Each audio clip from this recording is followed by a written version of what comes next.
Okay, welcome to the deep dive. Today we're looking at a moment, a really pivotal moment in history that I think many of us feel we know. Right, the story of Rosa Parks. Exactly. But when you dig into the details, the planning, the courage, the immediate fallout, there's so much more there. We're diving into her refusal to give up that seat and the incredible movement it sparked, the Montgomery bus boycott. And we're drawing on, various sources here, historical accounts, articles, research notes that really help flesh out the picture. Our mission really is to get granular. Understand the specifics of that day, December 1st, 1955, what happened right after, and how this act of defiance, backed by a whole community, changed everything. So let's set the scene. Montgomery, Alabama, December 1st, 1955. It's a chilly evening. Yeah, picture a seamstress, tired after a long day's work, just heading home on the bus. Seems ordinary, right? Completely. Well, until it wasn't. Rosa Parks had worked a full day at the Montgomery Fair department store, you can imagine, right? Probably aching, tired from that detailed work. For sure. And she mentioned later it wasn't just physical tiredness, though that was real. It was something deeper. We'll get to that. So around 5:00 p.m., she gets on bus number 28587 on Cleveland Avenue. And here's a detail that adds, quite a layer. The driver, James F. Blake. Okay. This wasn't the first time they'd crossed paths. Blake was the same driver who'd actually put her off a bus back in 1943. 12 years earlier. Wow. Why then? Because she refused to re-enter through the back door after paying her fare up front, that humiliating rule they often impose on black passengers. So there's this history, this specific context with this driver, even if maybe he didn't recognize her right away this time. Exactly. So she gets on, finds a seat. It's in the first row of the designated colored section. Right, so behind the white-only seats at the front. Yes, and you need to understand the setup. Yeah. White folks in front, black folks behind them. But those seats were sort of conditional. Conditional how? Well, she sat down next to a black man. 2 black women were across the aisle. The bus wasn't full yet. Okay, so there were still empty seats in both sections initially. Right, but then the bus makes a stop. I think it was the Empire Theater stop. Several white passengers get on. And that fills up the white section. Completely. Leaves one white man standing. And this is where that unspoken rule comes in, the racial etiquette. Precisely. The law was one thing, but the practice, the daily enforcement, was that if the white section filled up, black passengers in those front rows of the colored section had to give up their seats. Had to move back so no white person would have to stand. That was the expectation, absolutely. And James Blake, the driver, he decides to enforce it. What did he say? He turns around and just says, "Let me have those front seats." Just like that. A command. Yep. And the other 3 black passengers in that row with her, they knew the drill. He got up immediately, moved further back. The potential consequences were just too high. But Rosa Parks... She stayed right where she was, seated. And Blake, he must have noticed. Oh, he noticed. He addressed her directly then. "Why don't you stand up?" And her answer. It's famous, but hearing it in this context... It's so powerful. Quietly but firmly, she said, "I don't think I should have to stand up." And this is where she explained later, it wasn't just being tired from work. Exactly. It was, as she put it, a deep weariness of surrender. Tired of giving in, tired of being pushed around, tired of the constant humiliation demanded by segregation. That distinction is crucial. It's about dignity. Absolutely. So Blake's response to her quiet refusal... He didn't hesitate, did he? No. He went straight to the threat. "Well, I'm going to have you arrested." And even facing arrest, she remained calm. Completely composed. You may do that. Wow. Just imagine the tension on that bus. Yeah. The driver stops the bus, calls the police, everyone watching this unfold. Yeah, the whispers, the fear, maybe even a little bit of awe at her courage. It must have felt like forever waiting for the police. When they arrived, Officers Day and Mixon, what happened? They boarded, found her still sitting there. Officer Day asks basically the same thing Blake did. "Why didn't you stand up?" And she didn't just answer. She questioned the whole system back. She did. She asked him, "Why do you all push us around?"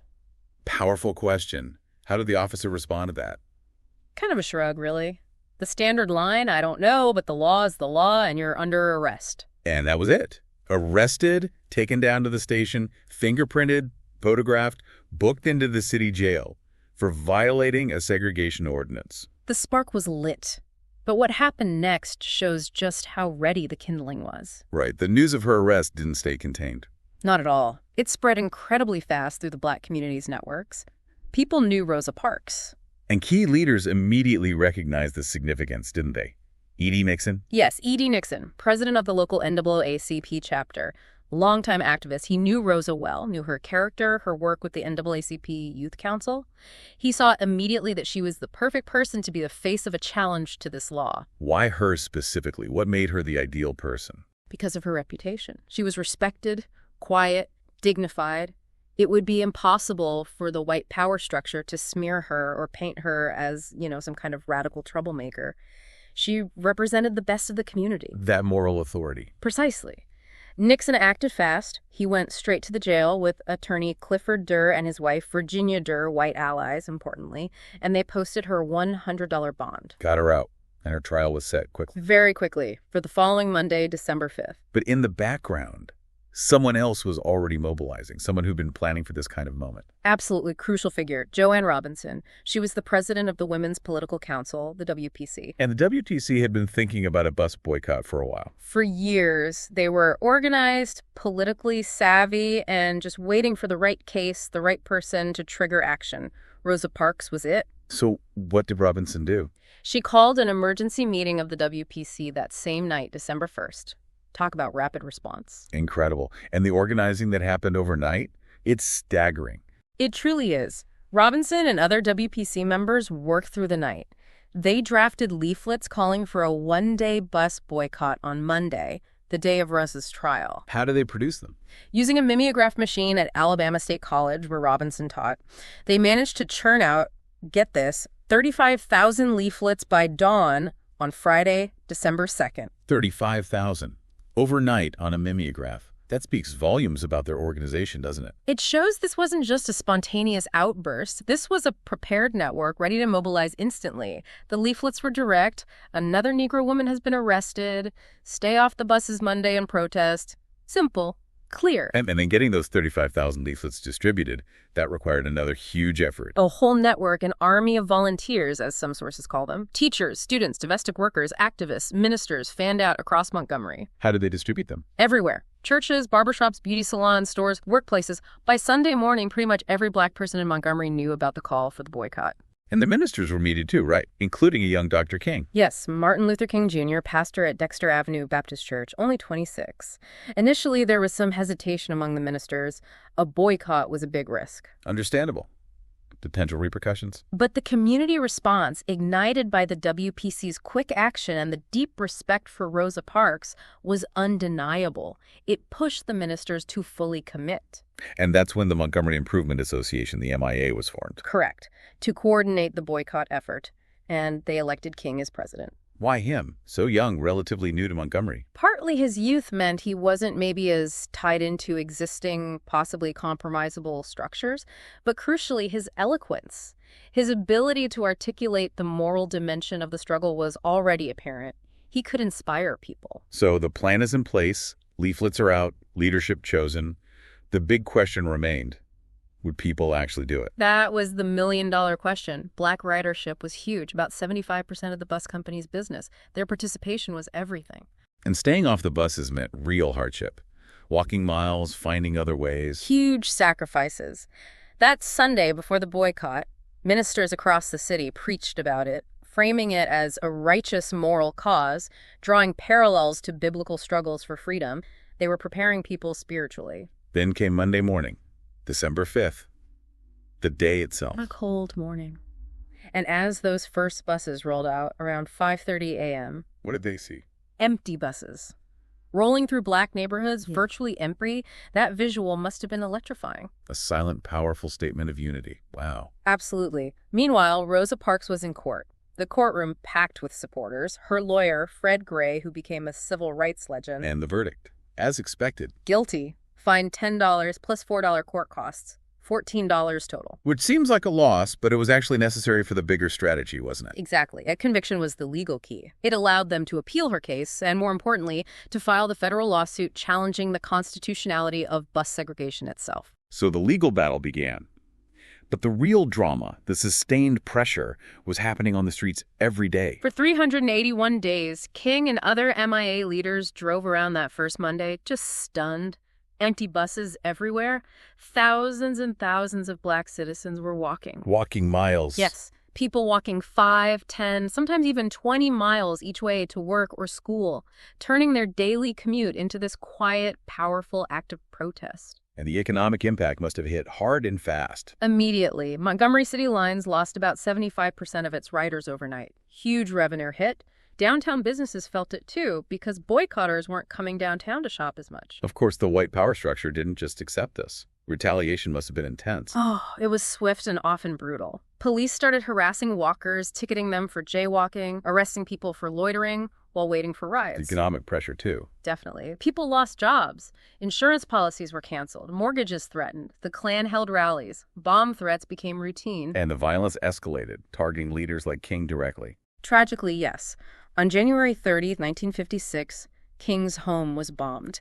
His wife, Coretta, and their infant daughter, Yolanda, were inside. Thank God they were unharmed. But that must have been terrifying, and it could have easily sparked violence in return. It almost did. An angry crowd, many armed, gathered outside his house, but King came out onto his damaged porch. And what did he say? He urged calm. He delivered this incredible impromptu speech reinforcing nonviolence. "We must meet hate with love," he said. "We must meet physical force with soul force." His leadership in that moment, preventing retaliation, was absolutely critical for the movement's philosophy. Amazing strength. Yeah. But practically, how do people keep going for over a year without buses? It seems impossible. The MIA set up an amazing alternative transportation system. It was incredibly organized. Like what? Carpools, run with almost military precision. They mapped routes, scheduled pickups. Black taxi drivers agreed to charge only the bus fare, 10 cents. Churches bought station wagons, rolling churches they were sometimes called. And didn't some white employers help out quietly? That's a fascinating detail. Some white women, needing their domestic workers, would actually give them rides, sort of bypassing the public confrontation, but ensuring their help could get there. Necessity created these strange, temporary workarounds. And the mass meetings were crucial too, weren't they? Absolutely vital. Held regularly in churches, thousands would attend. They were part religious service, part strategy meeting, part morale booster. What happened there? People sang freedom songs, heard powerful speeches from King and others, shared information, collected donations for gas and car maintenance. It built this incredible sense of community, solidarity, and shared purpose that sustained people through the fear and the exhaustion. And Rosa Parks herself, what was her life like during this year? She paid a very high personal price. She lost her job at the department store, couldn't find another one in Montgomery, basically blacklisted. Constant threats? Constant threats, harassing calls. The stress was immense. Her husband, Raymond, actually suffered a nervous breakdown because of it all. Yet she remained this figure of quiet dignity. Absolutely. She attended the mass meetings, appeared in court when needed. Her unwavering resolve, despite the personal cost, was a constant inspiration. While all this was happening on the ground, the legal strategy was evolving too. Yes. Fred Gray and the NAACP lawyers weren't just appealing Rosa's conviction. They filed that separate federal lawsuit, Browder v. Gale. Remind us why that was different. It didn't focus just on Rosa's specific incident. It directly attacked the constitutionality of bus segregation itself, arguing it violated the 14th Amendment's Equal Protection Clause. 4 other women were plaintiffs. It aimed for systemic change. And as the boycott dragged on month after month, the world started watching Montgomery, didn't it? It really did. National and even international news coverage grew. Images of people walking day after day, season after season. It became this powerful symbol of the injustice of segregation. Putting pressure on the city. Immense pressure. The economic strain was becoming unbearable for the bus company and downtown businesses. Montgomery's reputation was taking a beating. Did the opposition try one last push with violence as they saw things turning? Yes. There was another wave of escalation. King was arrested again, this time on an obscure anti-boycotting law from decades earlier. Bombs went off at 4 black churches and the homes of other MIA leaders like Reverend Ralph Abernathy. But it backfired. Completely. Instead of intimidating people into giving up, it just showed the desperation of the segregationists and hardened the community's resolve. They'd come too far. And then, the breakthrough. The legal victory. November 13th, 1956.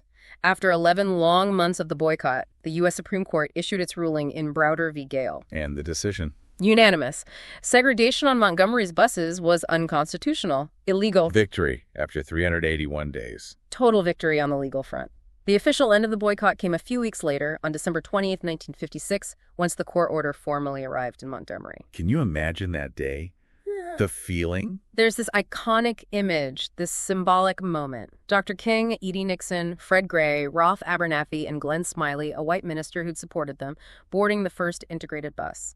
Sitting wherever they chose. Sitting wherever they chose. The system they had fought against for so long was dismantled.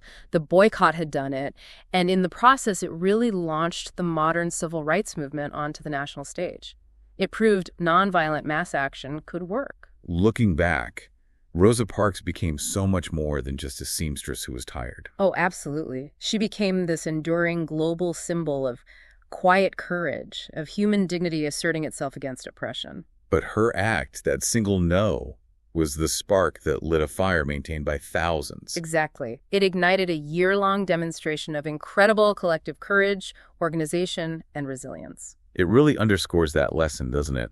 Ordinary people working together, sometimes starting with just one person saying, enough, can achieve extraordinary change. That quiet, firm no echoed for 381 days of walking. So we've really traced this path from that single moment on the bus, fueled by years of quiet activism and community readiness, through immense hardship and organization, all the way to a Supreme Court victory. It's an amazing testament to how individual conscience and collective action weave together to force change. What really strikes me from this deep dive is thinking about all those layers of courage required. It wasn't just the initial act. It was the organizers working overnight, the thousands choosing to walk every single day, facing threats, losing jobs, the leaders facing bombs, all of it sustained. Right.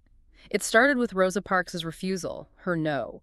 But it took 381 days of collective walking, organizing, enduring hardship, and legal battles to make that no stick and actually change the system. So here's a thought to leave you with.